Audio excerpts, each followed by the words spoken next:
सगळ्यात पहिल्यांदा तर सर्वांना जय शिवराय। तर प्रत्येक नवऱ्याला आपल्या बायकोकडून काय अपेक्षा असते?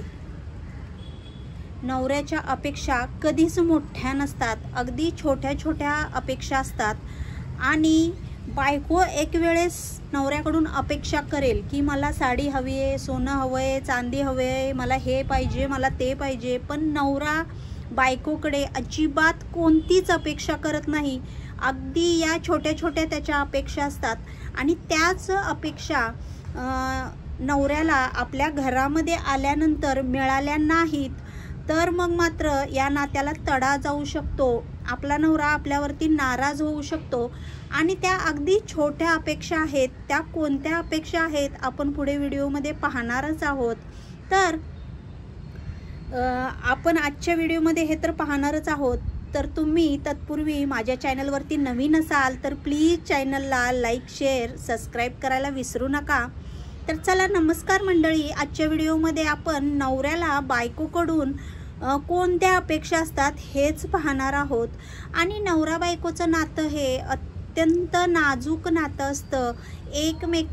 एकमेकावर असणारा विश्वास हे नातं टिकवून ठेवतं।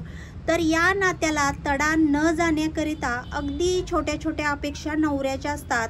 तर बघा, सगळ्यात पहिली म्हणजे की बघा, दिवसभर आपल्यासाठी, आपल्या फॅमिलीसाठी, आपल्या मुलाबाळांसाठी आपलं घर कसं सुखी राहील, आपल्या मुलाबाळांना, बायकोला, आईवडिलांना किती आपल्याला सुखात ठेवता येईल, हीच नवऱ्याची धडपड असते। आणि या धडपडी खातरच आपला नवरा दिवसभर बाहेर जाऊन अतिशय कष्ट करतो, उन्हातान्हात हिंडतो आणि त्याच्याकडून जितकं जमेल तेवढं तो प्रयत्न करतो की तुम्हाला कसं सुखात ठेवता येईल। आणि दिवसभर एवढं काम करून कंटाळून आलेल्या नवऱ्याला घरी आल्यानंतर एवढंच हवं असतं। ती पहिली गोष्ट आहे ती म्हणजे घरातील वातावरण शांत असावं, आल्हाददायक असावं। तसेच बघा, दिवसभर आपण काम करून या जगाशी लढून आलेलो असतो आणि त्यावेळेस मात्र आपल्या बायकोनी अगदी हसून नवऱ्याच्या हातात पाण्याचा ग्लास द्यावा, चहाचा कप द्यावा, ही अगदी छोटीशी अपेक्षा आहे। नवरा अगदी मोठी अपेक्षा नाही ठेवत। त्याला असं वाटतं की आता आपण दिवसभर कंटाळून आलोय, काम करून आलोय, या जगाशी लढून आलोय, तर आपल्याला आपल्या बायकोनं हसतमुखाने घरातलं वातावरण शांत असावं, ना की घरामध्ये आल्यानंतर नवऱ्याला किरकिर करणं, मुलांनी असंच केलं, सासूने असंच केलं, सासऱ्याने असंच केलं, आज असंच झालं, ते तर अजिबात नवऱ्याला या गोष्टी आवडत नाहीत। तर ही पहिली अपेक्षा आहे। आणि दुसरी अपेक्षा आहे ती म्हणजे बघा, प्रत्येक नवरा बायकोच्या नात्यामध्ये विश्वास असणं खूप गरजेचं आहे। तो विश्वास, आदर, नवऱ्यावर ठेवला जाणारा विश्वास, नवऱ्याचा आदर करणं, आपल्या नवऱ्याची रिस्पेक्ट करणं, हे नवऱ्याला एका बायकोकडून अपेक्षित असतं।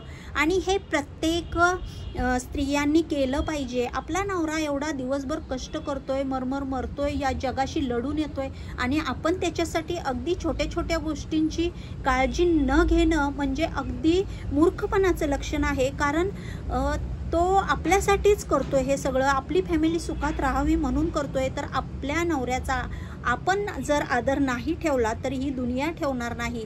कारण हे जग इतकं पुढे गेलंय ना, इथे तुम्ही समोरच्याला आदर दिला तरच त्याला इतर लोक आदर देतात। त्यामुळे आपल्या नवऱ्याचा आदर आणि रिस्पेक्ट हे फक्त बायकोच्या हातात आहे। आता बघा, नवऱ्याची शेवटची आणि अतिशय महत्त्वाची ही नवऱ्याची अपेक्षा असते ते म्हणजे बघा, घरी कंटाळून दिवसभर आल्यानंतर एका बायकोकडून नवऱ्याची काय अपेक्षा असते तर की जी काही नवरा बायकोचं नातं आहे ते जवळीकीचं असावं, जवळीक असावी, त्याच्यामध्ये एकमेकांना समजून घेणारं असावं। की ज्यावेळेस तुम्हाला वाटेल तुमचा नवरा की बाबा थोडं टेन्शनमध्ये असतोय, आपल्याला तर ही गोष्ट लगेच कळतेच, त्यावेळेस त्यांना अगदी समजून घेणं की बाबा काय झालंय, ही जवळीक महत्त्वाची आहे, ना की शारीरिक जवळीक। मानसिक जवळीक ही तितकीच महत्त्वाची आहे. शारीरिक जवळीक जितकी महत्त्वाची आहे तितकीच मानसिक जवळीक तितकीच महत्त्वाची आहे. या गोष्टी अगदी तुम्ही मन लावून आपल्या नवऱ्याला काय हवं आहे ह्या 3 गोष्टींची तुम्ही जर काळजी घेतली तर नवरा बायकोच्या नात्याला कधीच तडा जाणार नाही. मी अगदी गॅरंटी देऊन सांगते. तर चला मग आजचा हा व्हिडिओ कसा वाटला नक्की कमेंटमध्ये